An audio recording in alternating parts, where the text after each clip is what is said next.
কোরবানির নিয়ত যদি না হয়, ধরেন 6 জনের নিয়ত হচ্ছে কোরবানি, একজনের নিয়ত হচ্ছে কোরবানি নয়, এতে কোরবানি মানে না, এতে আপনি 20 কেজি গোশত দরকার, 20 কেজি কি দরকার, মাংস দরকার। সে নতুন ফ্রিজ কিনেছে, এই ফ্রিজের মধ্যে 20 কেজি গোশত না করলে তার কোরবান কি হবে না, চুরাবে না। যদি তার নিয়ত হয় শুধু গোশত সংগ্রহের উদ্দেশ্যে, সে আপনার সাথে শরীক হইল, তাহলে ওর কুরবানি তো নাই, কারণ ও তো নিয়ত কি নাই, কুরবানি নাই। বাকি যে 6 জন ছিল তাদের কুরবানি হবে না।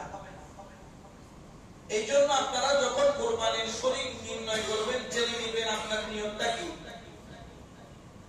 আপনার নিয়ত যদি কুরবানি না হয়, আপনি তাকে আপনার শরীকদার করবেন না।